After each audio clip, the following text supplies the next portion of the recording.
السلام عليكم ورحمة الله وبركاته. زي ما تعودنا مع حضراتكم هننفذ موديل جديد، وقبل ما نبدأ نصلي على الرسول. اللهم صل وسلم وبارك على سيدنا محمد وعلى آله وصحبه وسلم تسليما كثيرا طيبا مباركا فيه. طبعا النهارده جايلكم بموديل جميل جدا جدا جدا من الستان المضلة يا بنات. موديل جميل جدا اللهم بارك. اللهم بارك، جميل جدا يا بنات ومبيعاته حلوة جدا جدا.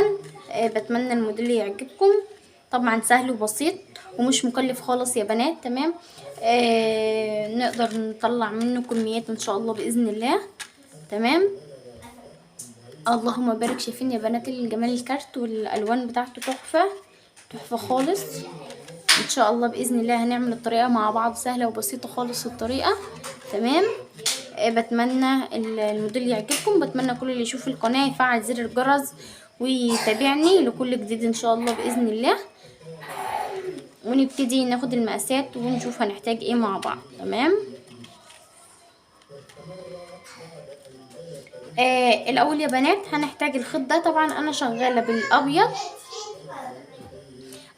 بالابيض يا بنات، بس حاليا معيش ابيض اصور معاكم، فهصور معاكم بالاسود. تمام. بس مش هشتغل بيه، هوريكم بس الطريقه ازاي. تمام. هنحتاج اللي هو خيط الحظاظه. تمام يا بنات.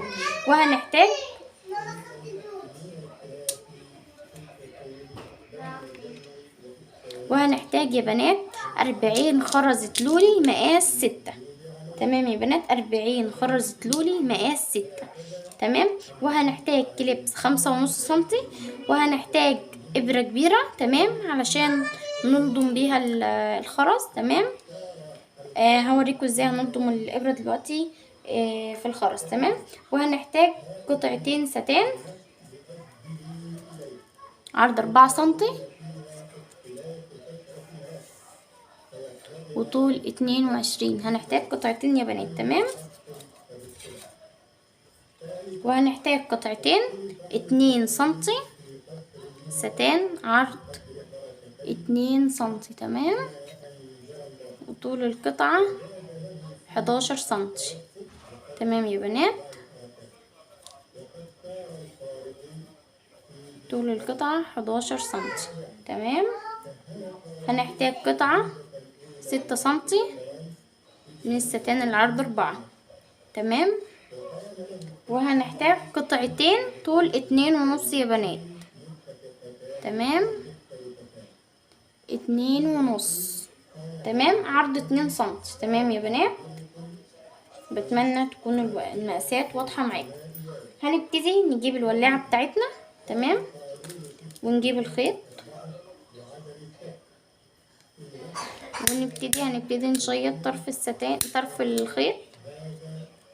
تمام. ونتك عليها كده بحيث ان هي تبقى خفيفة معانا. تمام. ولما ندخلها في الابرة تدخل معانا بكل سهولة. تمام يا بنات. بسم الله الرحمن الرحيم. اهي بالطريقة دي، مش لازم نسحبها كتير، كده كده الخيط مش بيتحرك في الابرة. تمام. وهنبتدي بالطريقة دي. تمام. مش يعني ممكن تستخدمي ايديكي. تمام. بالطريقة دي كده نبتدي نلضم الخرز على طول في الابرة. يا ريت تكون الابرة كبيرة زي كده بحيث ان انتي ما تستهلكيش وقت وانتي بتستخدمي الخرز. تمام. طبعا انا زي ما قلت لكم مش هشتغل باللون الاسود، فانا بس بوريكم الفكرة. تمام يا بنات. هنركن بقى دول على جنب، مش محتاجينهم خالص. تمام. طبعا انا مجهزة القطعة بتاعتنا. تمام يا بنات، اللي احنا هنحتاجها وهنشتغل بيها ان شاء الله. تمام. طبعا يا بنات واحنا بنيجي في نهاية القطعة هنربط زي كده. عدينا 40 خرزة بتوعنا. تمام. هنبتدي نسيب مسافة 3 سنتي او 4 سنتي وبعدين نربط العقدة بتاعتنا. تمام. هنربط هنا عقدة بالطريقة دي ونلسعها بالولاعة عشان الخيط ده بينسل يا بنات. تمام. وفي اخر الخيط بتاعنا. تمام. برضو نفس العقدة هنلسعها بالولاعة. تمام يا بنات. بس ما ننساش القطعة الفاضية دي عشان التقفيل اللي عند الفيونكة الكبيرة هيكون منها والتقفيل عند الفيونكة الصغيرة هيكون منها. ودلوقتي هنشوف الطريقة كاملة مع بعضينا. تمام يا بنات، هنبتدي بسم الله الرحمن الرحيم نشيط الستان بالطريقة دي. بسم الله. ونحدد المنتصف.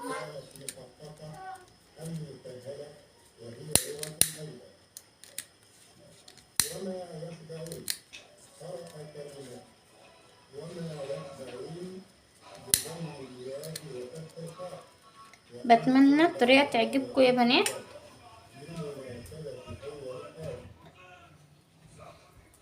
بتمنى الطريقة تعجبكم يا بنات.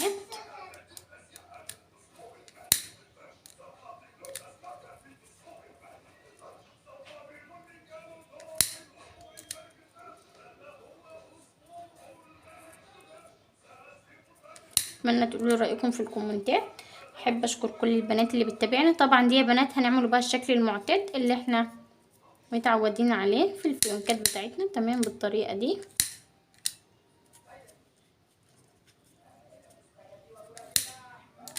والجنب التاني هيكون العكس يا بنات. تمام، وده هيكون الشكل النهائي بتاعنا. تمام يا بنات. طبعا ودي هنعملها بنفس الطريقة من الستان 2 سنتي، والجنب التاني العكس. تمام يا بنات، بتمنى يكون واضح معاكم بالطريقة دي يا بنات. تمام، ما تزيدش عن 2.5 يا بنات لان هتكون كبيرة على الفيونكة الصغيرة. تمام، وفي الاخر هنكون بنهدر وبنرمي الستان. تمام، فهي 2.5 مناسبة جدا بالنسبة للفيونكة اللي احنا عاملينها من الستان 2 سنتي الصغيرة. تمام،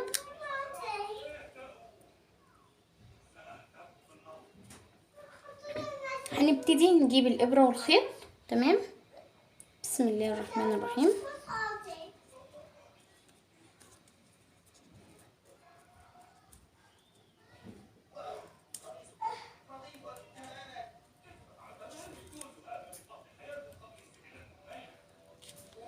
هنخيط 4 غرز بس يا بنات. تمام،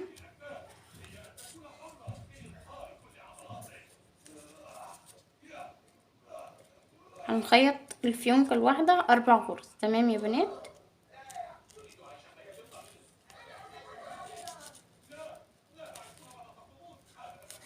بالطريقة دي.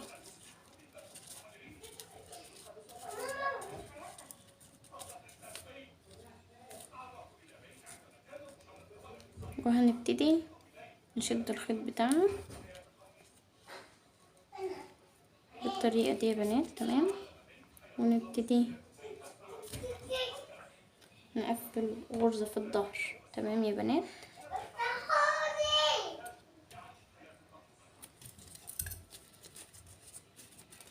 وبكده تكون الفيونكة بتاعتنا جاهزة معانا بالطريقة دي. تمام،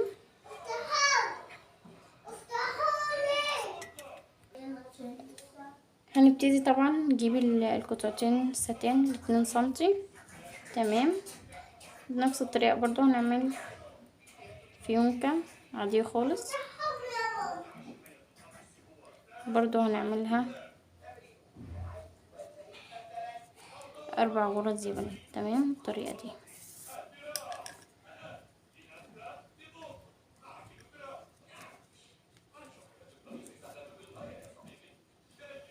تمام يا بنات،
ندى.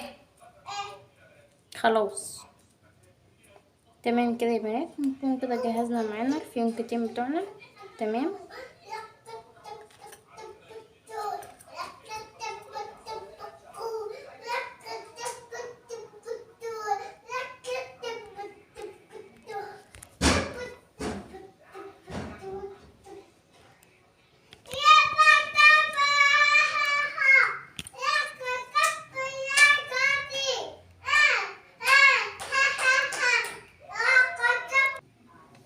طبعا يا بنات كده نكون خلصنا، هنبتدي نجيب الكليبس بتاعنا. تمام. هنجيب الفيونكة، هنبتدي نجيب الفرع ده. تمام. هنبتدي نقسم اللولي بالطريقة دي. تمام. كل جنب هيكون فيه 20 حبة لولي يا بنات. تمام. بالطريقة دي قد بعضهم اهو. تمام يا بنات. هنبتدي نجيب مسدس الشمع، نحط نقطة شمع هنا يا بنات. تمام. هنصبر عليها دقيقة عشان ما نتلسعش. تمام. ممكن تعملي الخطوة دي بالخيط. تمام يا بنات، ممكن نعمل الخطوة دي بالخيط. تمام.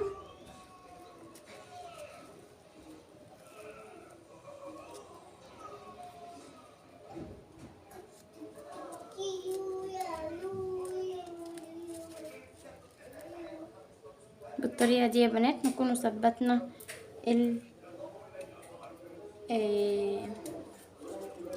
الخرز معانا. هنبتدي نحط كمية شمع مناسبة. تمام يا بنات. ونجيب الكليبس، نتأكد ان احنا لزقنا الكليبس على الايد اليمين بالطريقة دي يا بنات. تمام. ازاي نتأكد ان احنا شغلنا على الايد اليمين؟ اللي انا بعد ما اقلب الفيونكة كده يكون التكتاك بتاعها اللي بيفتح ويقفل عند ايدي اليمين. تمام يا بنات. كده يبقى احنا شغلنا على ايدينا اليمين. تمام. لان في بنات كتير مش عارفة يعني مش عارفة الشغل الكليبس فين يكون على اليمين وامتى يكون على الشمال. تمام يا بنات. كده الكليبس معانا على اليمين. طبعا الكليبس نشف. هنبتدي نحط نقطة شمع داخل الكليبس. تمام. ونجيب قطعة الستان بتاعتنا. تمام. اللي احنا هنقفل بيها يا بنات. تمام.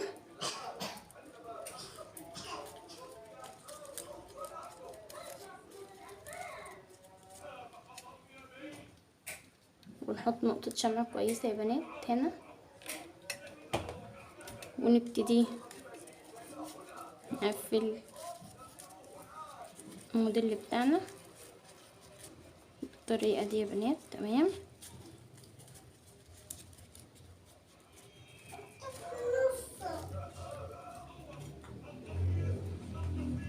هنبتدي نحط نقطة شمع هنا.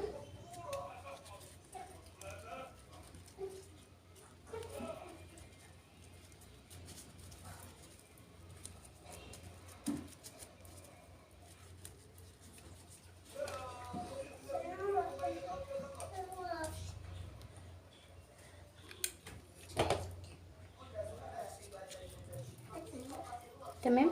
طبعا زي ما انتم شايفين كده جت معايا قطعة ستان هنا زيادة، مع اني كنت شغالة بيها ال6 سنتي كانت مظبوطة، بس تقريبا في ستان اخف من ستان، فبالتالي بتلاقيه في في حجم الفيونكة بيكون اعرض او اقل. فاهميني؟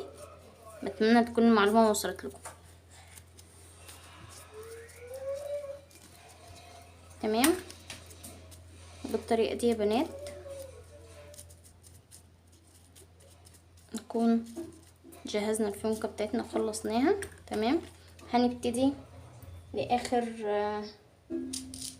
حاجة معانا. هنحتاج بس قطعة جوخ بسيطة يا بنات. تمام. يعني ايه قطعة صغننة خلاص كده.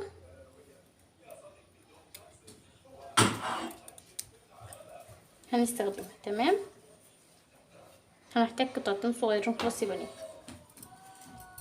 هنبتدي نجيب الفيونكات بتاعتنا ونقفلها بنفس الطريقة، تمام، بالقطع برضو اللي احنا عملناها دي الاول، تمام، بالطريقة دي يا بنات.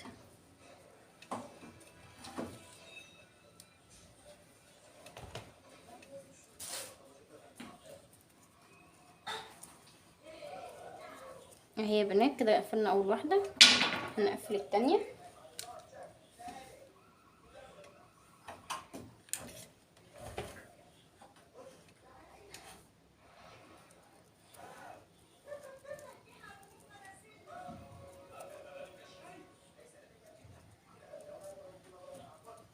بنفس الطريقة يا بنات، تمام. نحط نقطة شمع بسيطة خالص، ناخد بالنا من الشمع يا بنات عشان ما يبهدلش لينا الدنيا، تمام.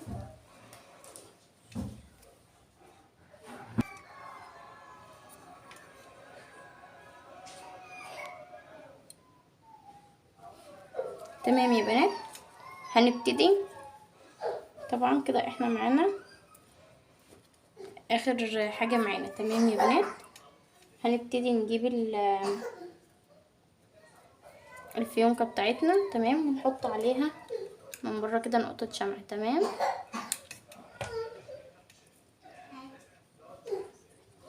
ناخد بالنا ان كانت الفيونكة دي عدلة، فاحنا هنشتغل على الفيونكة التانية بالعدل، فاهميني، عشان ما نلاقيش الفيونكة لفة معانا في الاخر، تمام. هنبتدي نلزق الجزء الخيط دوت، تمام. قطعة الخيط الزيادة يا بنات هنلزقها بالطريقة هنا، تمام، بالطريقة دي كده، تمام. وهنبتدي نجيب نقطة شمع، تمام، ونحط عليها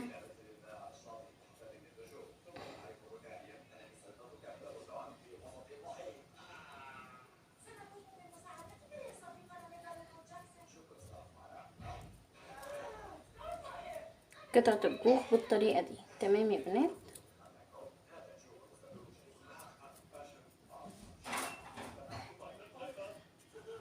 طبعا ناخد بالنا يا بنات عشان ما يكونش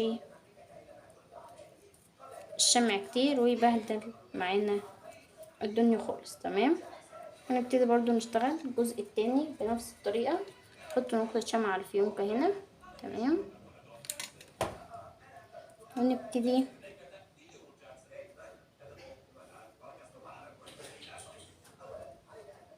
نجيبها بالطريقة دي يا بنات، تمام. هنجيب برضو مسدس الشمع ونحط نقطة كده ونحط عليها قطعة الكوخ بالطريقة دي، تمام يا بنات. كده نكون خلصنا الموديل بتاعنا.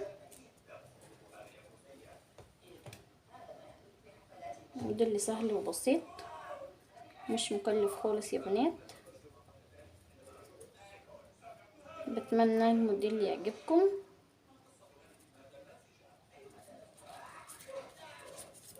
بتمنى تقولوا رأيكم في الكومنتات، تمام يا بنات. ادي الموديل بتاعنا النهارده، موديل جميل جدا جدا، اللهم بارك زي ما واضح مع حضراتكم كده، تمام. بتمنى تقولوا رأيكم في الكومنتات، وشكرا لكل البنات اللي بتدعمني.